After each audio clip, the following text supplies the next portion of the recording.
Assalamualaikum warahmatullahi wabarakatuh. Alhamdulillahi rabbil alamin. Wassalatu wassalamu ala rasulillahi nabiyyina Muhammadin sayyidil anbiya'i wal mursalin wa ala alihi wa sahbihi ajma'in wa ba'd. Saudara-saudariku, apa kabar?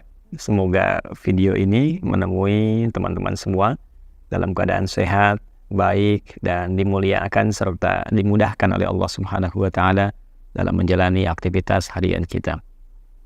Alhamdulillah, kemarin tepatnya tanggal 4 Februari 2024 bertepatan dengan tanggal 23 bulan Rajab tahun 1445 Hijrah. Kita khususnya seluruh rakyat Indonesia dimanapun berada, baik di dalam negeri ataupun di luar negeri, telah menyaksikan satu rangkaian agenda yang disusun oleh Komisi Pemilihan Umum KPU, yaitu debat yang kelima sekaligus terakhir untuk para paslon pasangan calon presiden, baik itu paslon nomor 1 Bapak Anies Rashid Baswedan, kemudian paslon nomor 2 Bapak Prabowo Subianto, dan paslon nomor 3 Bapak Ganjar Pranowo. Kita bersyukur pada Allah Subhanahu wa taala bahwa ketiganya dengan pasangan masing-masing masih diberikan kesehatan paripurna sehingga mampu menghadiri acara debat dimaksud, dan kita terus berdoa pada Allah Subhanahu wa taala semoga kesehatan ketiga paslon ini dijaga oleh Allah Subhanahu wa taala sampai akhir agenda pemilu. Yang kedua, semoga ketiganya diberikan kekuatan lahir dan batin yang baik. Kebaikan ini menjadi penting karena dari sifat baik ini kecerdasan bisa digerakkan untuk melahirkan kemaslahatan. Kekuatan fisik bisa dipandu untuk melahirkan berbagai perilaku yang baik, sopan, dan beretika tentunya. Untuk itu, saya sangat berbahagia, bersyukur pada Allah Subhanahu wa taala bahwa kualitas debat yang kemarin dari sisi substansi di debat yang terakhir ini sangat menggembirakan, dari sisi etika juga sangat menggembirakan. Seluruhnya berjalan dengan begitu teduh, begitu nyaman, tapi tidak kehilangan substansi. Nah, ini yang dimaksudkan dalam bukan komentar, tapi lebih usulan-usulan pada video yang kami buat di kesempatan-kesempatan yang lalu. Justru secara elegan, substansi itu bisa ditampilkan tanpa harus kemudian satu dengan yang lainnya saling dalam tanda petik menyoal ataupun menjatuhkan secara personal tentunya, tapi kali ini bisa terjaga dengan baik untuk seluruh paslon tanpa kecuali. Dan yang paling menarik adalah dari 2 poin saja yang barangkali ingin kami tampilkan berupa catatan pada edisi kali ini. Poin yang pertama, kita sangat mensyukuri bahwa aspek-aspek yang dibahas pada debat yang terakhir ini adalah aspek-aspek yang sangat penting, ya sangat pokok, kebutuhan utama bagi kehidupan berbangsa, bernegara, khususnya dalam aspek pendidikan serta kesehatan, di samping tentunya perkembangan teknologi dan yang lainnya. Dan memang ini masalah krusial yang kita alami saat ini, selain isu nasional juga banyak dipengaruhi oleh isu-isu global. Namun demikian, pada sisi yang kedua, ada beberapa bagian yang memang kita bisa berikan masukan untuk ke depan, bahwa walaupun secara substansi itu sangat bagus dialognya, disertai juga dengan isu-isu kontemporer yang sekarang tengah berkembang, sehingga dengan trik-trik yang sopan dalam debat yang berlangsung, semua kita diminta berpikir, baik itu tentang bansos, tentang isu UKT, tentang yang lainnya, terlepas dari berbagai keadaan yang terjadi, tapi suasana kemarin begitu nyaman untuk disimak. Kecuali bagi para pemburu konten, media yang pengen rame, atau para komentator yang inginnya memang ya bergairah, bergelora, ya, tapi mungkin sebagian merasa kecewa karena tidak mendapatkan konten-konten yang diinginkan. Nah, karena ini bukan debat konten, ini adalah debat para pengambil kebijakan ke depan, debat yang memang harus kita saksikan berbagai macam kualitas substansial yang bisa kita pahami dan bisa kita mengerti serta mengetahui tentang rencana-rencana ke depan terkait aspek-aspek strategis yang dibutuhkan bangsa dan masyarakat di negeri yang kita cintai ini. Saya ingin ambil contoh spesifik seperti tadi yang saya sampaikan pada aspek pendidikan misalnya. Ada isu krusial yang fundamental kalau dikembalikan kepada dasar-dasar yang disusun dari Undang-Undang Pendidikan itu sendiri. Misal di Undang-Undang Sisdiknas nomor 20 tahun 2003 tegas sekali bagaimana pertimbangan-pertimbangan menghadirkan undang-undang itu guna menghasilkan satu harapan kualitas pendidikan di Negara Kesatuan Republik Indonesia. Kalau kita lihat di poin menimbang saja, di poin B misalnya, kalau saya tidak keliru, nanti bisa dicek kembali. Saat kita lihat bahwa Undang-Undang Dasar 1945 ya mengamanatkan pemerintah untuk mengusahakan dan menyelenggarakan satu sistem pendidikan nasional yang meningkatkan keimanan dan ketakwaan pada Tuhan Yang Maha Esa serta akhlak mulia, ya kan? Nah, ini poin yang sangat menarik ya. Jadi ternyata aspek dasar sebelum diinginkan para pembelajar ini menjadi pribadi yang cerdas atau pendidikan mencerdaskan kehidupan bangsa, sebelum cerdas itu ternyata konsep awalnya adalah baik dulu. Meningkatkan iman, takwa, kemudian outputnya karakter moral, yaitu akhlak mulia. Karena para pemikir, para pendahulu kita, betapa jenius dan betapa menyadari ya, kepintaran itu tidak ada gunanya bila tidak diiringi dengan moral yang baik, ya, akhlak yang baik. Nah, dan terbukti pada saat ini kita dapati, ternyata yang korupsi itu banyaknya orang pintar. Ya, yang mencari celah hukum untuk menghasilkan perilaku negatif, ya, keputusan yang kontraproduktif, ternyata orang-orang pintar. Karena hanya orang yang pintar yang tahu celah hukum. Orang yang pintar yang bisa banyak mengelak. Ya, tapi kepintaran itu tidak salah. Karena memang pintar itu kan sumbernya dari akal. Akal yang sehat. Nah, akal sehat ini tidak memberikan satu instruksi. Akal sehat itu hanya mengkonstruksikan pemikiran supaya cepat bisa dieksekusi oleh fisik. Ya, jadi sedemikian cepat bisa fisik mengeksekusi dengan mudah dan ringan sehingga tidak banyak memberikan beban, bergantung kepada konstruksi akalnya yang sehat. Nah, sedangkan pemberi instruksinya itu adalah kembali kepada jiwanya. Jadi jiwa ini pemberi instruksinya. Di dalamnya ada sifat takwa yang baik dan sifat fujur atau nama lainnya nafsu. Di dalam Islam itu secara konseptual tegas disampaikan di Quran surah ke-91 Asy-Syams ya, ayat 7 sampai 10 itu. Wa nafsin wa ma sawwaha fa alhamaha fujuraha wa taqwaha. Ya, di dalam diri kita itu ada dua komponen yang sangat penting dalam jiwa ini. Inilah pemberi instruksi.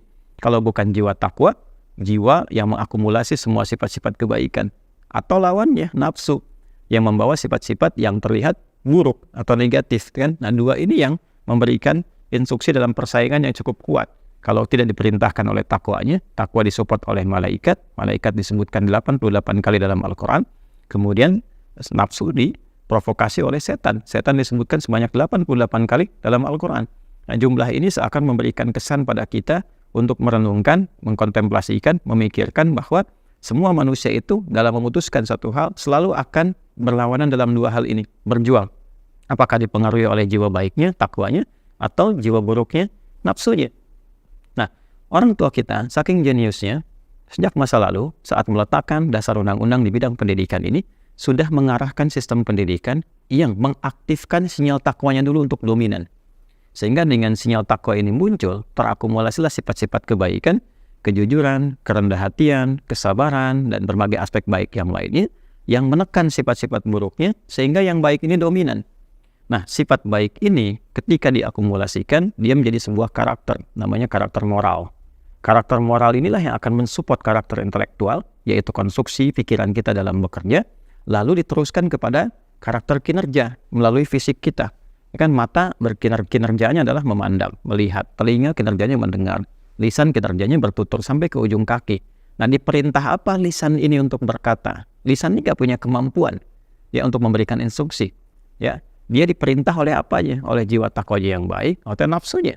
Jika jiwa takwanya itu baik, diperintahkan katakan yang lembut, ya, katakan yang baik-baik sekalipun lawanmu itu keliru. Maka nanti secepat apa perintah itu diberikan kepada lisan, itulah bergantung kepada kecerdasan intelektual. Ini karakter intelektual yang berperan. Semakin tinggi ilmunya, semakin cepat dia mengkonstruksikan, memerintahkan kepada lisannya, katakan caranya seperti ini. Maka yang keluar adalah cara-cara yang baik. Seperti Musa alaihissalam, Harun alaihissalam, keduanya diperintahkan untuk mendakwahi Fir'aun dengan kata-kata yang begitu baik dan lembut. Idhaba ila fir'auna innahu tagha faqula lahu qawlan layyina la'allahu yatadhakkaru aw yakhsha. Demikian direkam di Quran surah ke-20 Toha di ayat ke-43 sampai dengan 44. Musa Harun, pergilah kepada Fir'aun, dia sudah melampaui batas-batas. Ya, ini ada batas-batas kebaikan sudah dilampaui, sudah mulai menyimpang dari kedudukannya. Maka ingatkan dia, sadarkan dia dengan kata-kata yang baik dan lembut. Perintah datang, dieksekusi. Pikirannya kemudian mengkonstruksikan dengan cepat, keluarlah kata-kata yang baik dan lembut itu. Itu contohnya. Jadi yang dibentuk oleh undang-undang itu adalah bagaimana mengaktifkan karakter moral terlebih dahulu, sehingga dengan kesadaran moral ini muncullah akhlak mulia yang membimbing perilaku. Nah, baru di situ kemudian disupportkan supaya instruksinya baik ini cepat mengalir ke bagian tubuh kita, maka diperlukan kecerdasan. Itulah fungsinya kemudian pendidikan mencerdaskan kehidupan bangsa. Jadi, saking jeniusnya orang tua kita, hal yang ditawarkan pertama kali adalah memperbaiki keimanan ketakwaan dulu. Konektivitas kita dengan Tuhan. Karena yang mengatur jiwa kita kan pemilik jiwa, yaitu Allah Subhanahu wa Ta'ala. Bagi orang Islam kita dilatih. Saya sejak dulu waktu kecil masih belajar tuh di pelajaran akidah, ya. Akidah, kemudian pasangannya akhlak. Karena semakin orang kuat akidahnya, semakin bagus akhlaknya. Itulah sebagainya dan sejujurnya implementasi dari amanat undang-undang kita bagaimana Undang-Undang Dasar ya 1945 mengamanatkan pemerintah untuk menyelenggarakan ya untuk mengusahakan dan menyelenggarakan sistem pendidikan nasional yang meningkatkan keimanan dan ketakwaan. Nah, ini poinnya. Jadi begitu iman dan takwa itu kuat, kemudian diikat dalam jiwa, terikat kekuatan iman dan takwa itu. Terikat kuat itu disebut aqadah, sifatnya disebut akidah. Nah, dulu kita punya pelajaran akidah. Begitu akidah bagus, turunannya akhlak. Kalau karakter moral dari sudut akhlak itu, yang di undang-undang disebut dengan akhlak mulia, itu muncul, maka disupportkanlah semua instruksi itu kepada akal yang sudah cerdas. Nah, kecerdasan ini yang menjadikan fisik mengeksekusi dengan cepat. Jadi kebijakan itu bisa berlangsung dengan cepat, dengan tegas. Kemudian yang sekarang isunya itu banyak, baik itu ordal, orang dalam, ataupun juga banyak tahapan-tahapan, pintu 1, pintu 2 untuk satu kebijakan. Mungkin tidak akan terjadi lagi dengan dua hal tadi. Yang pertama, karakternya sudah baik, karakter moralnya. Yang kedua, sudah pada cerdas. Ya, sehingga bisa mengambil keputusan yang cepat dengan pertimbangan yang baik, serta hasil yang maslahat dan optimal. Nah, ini yang sesungguhnya secara substansial menjadi persoalan kita sekarang. Amanat undang-undangnya membentuk para pelajar yang berakhlak mulia, punya akidah yang bagus, punya nilai ketakwaan yang baik. Sekarang perhatikan bagaimana akhlak para pelajar. Sudah sesuai belum dengan amanat undang-undang? Ya kan? Ya, yang cerdas banyak, tapi kecerdasannya disupportkan pada keburukan. Dan sekarang ditambahkan lagi dengan wujudnya media sosial. Orang bisa bikin apa saja dengan cepatnya. Ya, tapi tidak diimbangi dengan pendidikan kekuatan moralitas yang baik. Sehingga yang terlahir apa? Ya, yang terlahir anak-anak kecil, mohon maaf. Ya, nggak ada kasus di zaman kami dulu kecil saja. Bagaimana, mohon maaf dengan kalimat-kalimat ini sesungguhnya tidak pantas gitu ya untuk kita dengar. Tapi kan kita juga tiap hari menyaksikan anak SD berbuat begini. Allahu Akbar, ada yang narkoba, ada yang berbuat zina, ada yang membunuh di level-level seperti itu gitu. Ya, dan ini sudah jelas jauh bertentangan dengan amanat undang-undang. Jadi persoalan kita mau kirimkan berapa calon guru, 10.000 kah, 20.000 kah, 30.000 kah, atau memperbaiki sistem di dalam, yang paling pokok itu kita harus mendapatkan satu pernyataan yang tegas, yang jelas, terencana, yang terukur dari semua paslon ini, baik 1, 2, dan 3, bagaimana semua rencana pendidikan ini dikembalikan kepada amanat undang-undangnya. Nah, ini kajian akademis yang paling penting, yang sesungguhnya menjadi basic substansial bagi para paslon ini untuk diperdebatkan. Dalam konteks kan ini debat yang dimaksudkan mencari solusi. Nah, akan lebih nyaman sebetulnya kalau ini diawali dengan bidang pendidikan. Apa sungguhnya tujuan pendidikan ini berdasarkan undang-undang kita? Dibukanya dari situ. Undang-undang pendidikan, misalnya nomor 20 tahun 2003, ini poinnya sekian. Evaluasinya sampai tahun ini 2024, berapa yang sudah tersusun? Berapa yang sudah dihasilkan? Berapa yang sudah tercapai? Ya, berapa kali ganti menteri, berapa kali ganti kurikulum, ganti kebijakan? Seperti apa yang ideal? Nah, bagaimana solusinya? Nah, ini yang barangkali kembalinya ke situ ya, poin-poinnya. Nanti bicara tentang kesehatan, bagaimana undang-undang kesehatan kita? Sehingga di situ ada standar dasarnya, ada implementasi yang bisa dievaluasi, lalu ada capaian ke depan, serta rencana-rencana strategis apa yang mau disusun untuk ke depan. Nah, sesungguhnya ini kembalinya bukan ke paslon ya, kalau boleh sih diamatinya ke penyelenggara, yaitu KPU. Ya kita sudah banyak dengar, barangkali masukan positif ya, kalau dirasakan kurang baik yang bisa diabaikan saja ya. Namun demikian, sesungguhnya semua baik sisi argumentasi ataupun juga kedalaman pikiran para capres ini bisa didalami sesungguhnya dengan pola debat yang bisa mengeksplor itu. Contoh seperti yang pernah saya singgung di video sebelumnya tentang adanya panelis yang secara langsung bisa bertanya, berargumentasi, atau juga menyoal pikiran dari ketiga capres ini. Ya, tidak dilakukan melalui format yang sebagian orang menilainya seperti jelas cermat. Ya, Bapak pilih nomor berapa, amplopnya mana, masih disegel. Ya, tidak salah memang tidak salah. Tapi itu akan menjadi kaku, ya, dan menjadi normatif. Tidak ada suatu hal yang interaktif yang bisa menguji. Yang menguji itu siapa?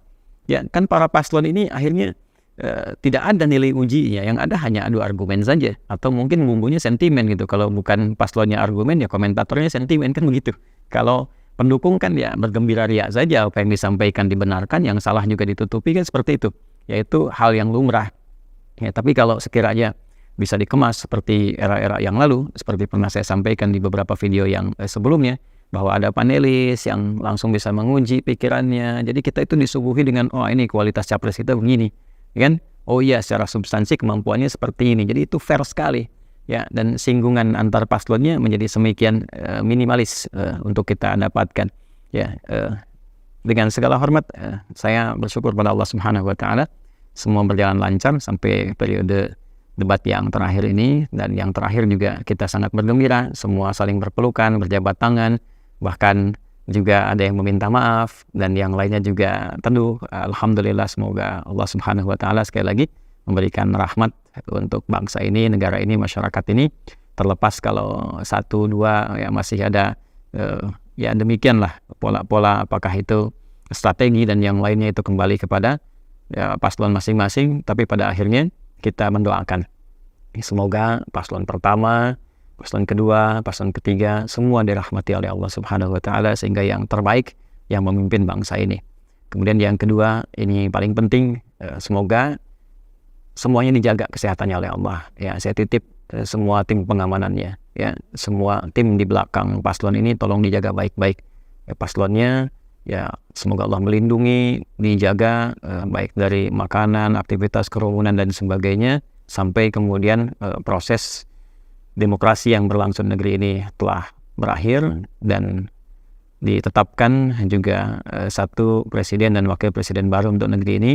Semoga semua berjalan dengan baik, dan tinggal pesan kami kepada semuanya, silahkan berikhtiar dengan sebaik-baiknya, jauhi segala bentuk hal yang negatif. Tidak perlu curang, tidak perlu menyogok, tidak perlu menyuap, tidak perlu yang aneh-aneh, karena SK terpenting dan terakhir mengenai kepemimpinan itu semua dari Allah. Betapapun kita berusaha, mau dengan cara yang baik itu bagus, ya, yang sangat disayangkan cara yang tidak baik tidak akan merubah takdir. Nah, ikhtiar itu hanya menjadi jembatan kita untuk menjemput takdir. Apakah mendekati atau mendapatinya, hanya penting baik-baik untuk diingat. Qulillahumma malikal mulki tu'til mulka man tasha' wa tanzi'ul mulka mimman tasha' wa tu'izzu man tasha' wa tudhillu man tasha' biyadikal khair innaka ala kulli syai'in qadir. Katakan Muhammad SAW, viralkan bahwa semua jenis kekuasaan, kedudukan, jabatan itu hak prerogatifnya Allah Subhanahu Wa Taala. Allah akan berikan kepada siapa yang dikehendaki, atau juga menghentikan, mengambil dari siapa yang dikehendaki untuk dipindahkan kepada yang lain. Yang penting dicatat adalah jika Allah sudah berikan, maka ada dua tipikal. Tipikal pertama, boleh jadi yang menerima itu adalah orang baik yang akan menebarkan aura kebaikannya. Atau yang kedua, mungkin dianggap tidak ideal, kurang baik, ya, bukan supaya memimpin dan menebarkan aura keburukan, yang bukan itu sebetulnya, untuk terlihat siapa di sekitarannya yang mengusulkan, yang memberikan hal yang tidak baik, sehingga yang selama ini tidak kelihatan terbuka keseluruhannya. Nah, saya berharap tiga paslon ini menjadi bagian dari yang pertama, yaitu orang-orang baik yang akan menebarkan aura kebaikan bagi seluruh lapisan bangsa dan masyarakat ini. Karena sesungguhnya pada akhirnya semua adalah titipan, semua adalah amanat. Kedudukan betapa tingginya akan ditinggalkan. Kalau bukan kita yang meninggalkan duluan dengan kematian, atau kedudukan itu meninggalkan kita dengan berakhirnya masa jabatan. Jabatan berakhir, tapi hisab itu pasti akan didatangi. Karena itu, posisikan ini sebagai amanah Allah Subhanahu Wa Taala. Dan yang kedua, mohon catat ini baik-baik. Masyarakat itu, warga negara itu, mengharapkan semua kebaikan, kesejahteraan, kebaikan dari kepemimpinan ini. Ya, terlepas dari siapapun yang memimpin. Jadi ketika mereka mengharapkan si fulan jadi presiden, si fulan wapresnya, sesungguhnya bukan ingin mengangkat si fulan dan si fulan jadi presiden dan wapresnya, tapi ingin mengharapkan satu kebaikan dari kepemimpinan ini. Ya, ada kebaikan-kebaikan, ada kesejahteraan, ada kemakmuran. Mohon jangan khianati amanat, kecintaan, dan harapan-harapan masyarakat ini yang dititipkan pada Anda sekalian. Ketika mereka datang, baik mereka punya uang atau tidak punya uang, mereka datang membawa harapan. Bukan karena menginginkan Anda sebatas jadi presiden dan wakil presiden, tapi mereka menginginkan kesejahteraan, kemakmuran, kedamaian, dan kebaikan dalam konteks negara kesatuan Republik Indonesia. Semoga Allah merahmati kita semua. Maafkan saya, masih banyak juga kesalahan yang tentu dari ucap, dari perilaku dan sebagainya tidak diniatkan apapun kecuali in uridu illal islah mastata'at. Hanya ingin sumbangsi dalam kebaikan saja semampu kami. Kalaupun ada yang kurang tepat, kalaupun ada yang kurang berkenan, mohon diabaikan saja. Anggap saja itu hal yang mungkin kurang penting yang tidak harus disimak. Semoga Allah sekali lagi merahmati kita semua. Terima kasih. Mohon doanya. Subhanakallahumma bihamdika asyhadu an la ilaha illa anta astaghfiruka wa atubu ilaik. Alhamdulillahirabbil alamin. Assalamualaikum warahmatullahi wabarakatuh.